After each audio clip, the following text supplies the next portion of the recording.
அன்பர்களே, இன்று அமாவாசை. உத்தரரங்கம் பள்ளிகொண்டா ஸ்ரீ ரங்கநாதர் கோயிலுக்கு போகிறோம். வேலூர் பெங்களூரு சாலையிலே வேலூரிலிருந்து 25 கிலோமீட்டர் தொலைவில் உள்ள பள்ளிகொண்டாவிலே இந்த தலம் அமைந்துள்ளது. திருமால் பள்ளிகொண்ட கோலத்திலே காட்சி தரும் தலங்கள் பலவற்றிலே உத்தரரங்கமும் என்கிற பள்ளிகொண்டாவும் ஒன்று.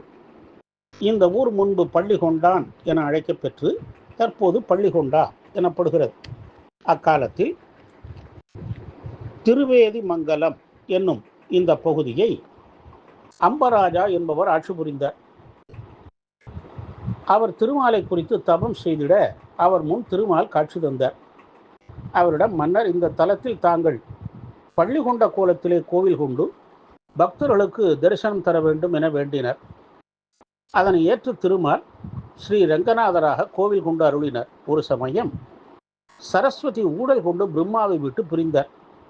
சரஸ்வதி வேகவதி ஆறாக மாறி பாய்ந்தபோது திருமால் ஆற்றின் குறுக்கே சயனித்து தடுத்தார்.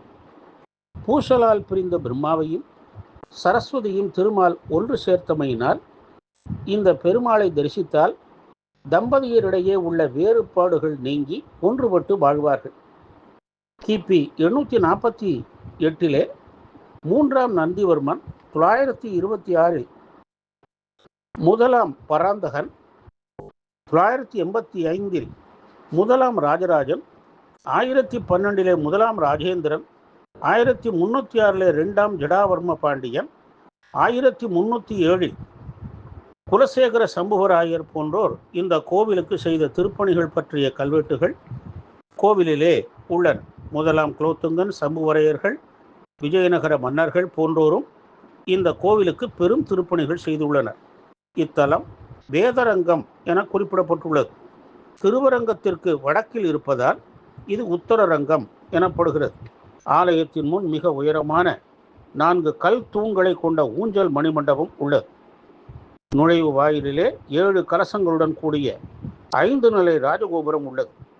பலிபீட மண்டபத்தின் மீது சயன ரங்கநாதர் சுதை சிற்பம் உள்ளது. தொடர்ந்து கொடிமரம், மகாமண்டபம், அர்த்த மண்டபம், கருவறை என ஆலயம் உள்ளது. கருவறையில் ஸ்ரீ மகாவிஷ்ணு சயன கோலத்தில்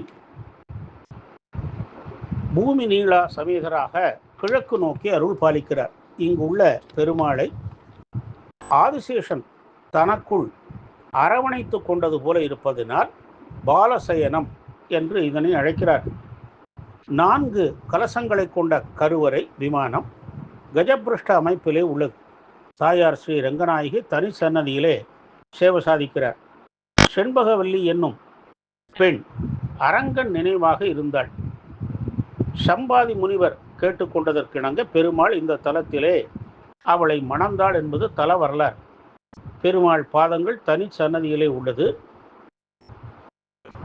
அருகில் கஸ்தூரி ரங்கன், சோட்டா ரங்கன் என அழைக்கப்படும் ரங்கநாதர் உள்ளார். ஆழ்வார் சன்னதிகள், சீதா லக்ஷ்மணர், ஹனுமனோடு ஸ்ரீராமன் சன்னதியும் உள்ளது. கிருஷ்ணர், ஆண்டாள், அனுமன், நாகர் சன்னதிகளும் உள்ளன. வடக்கு நோக்கிய கருடன், ராமானுஜர், மணவாள மாமுனிகள் சன்னதிகளும் இங்கு உள்ளன. தலவிருட்சம் இலந்தை மரம். வெளியில் தீர்த்த குளம் உள்ளது. இதில் நீராடி இந்திரன் சாபம் நீங்க பெற்றானாம். நாகதோஷ பரிகார தலம். சித்திரை பெருவிழா, வைகாசி விசாகம், கருட சேவை, ஜேஷ்டாபிஷேகம், ஆடிப்பூரம், கிருஷ்ண ஜெயந்தி, புரட்டாசி சனிக்கிழமைகள், நவராத்திரி, திருக்கார்த்திகை, பவித்ரோத்சவம், மார்கழி விழாக்கள், ரதசப்தமி, தெப்ப விழா, பங்குனி உத்திரம் போன்றவை இங்கு விழா நாட்கள். பசுமையான வாழ்வும் நிகரில்லா புகழும் பதவி உயர்வும் தரும் பள்ளிகொண்டா ஸ்ரீ ரங்கநாதரை வழிபட்டு நல்லருள் பெறுவோமாக. ஓம் ரங்கா ரங்கா ரங்கா.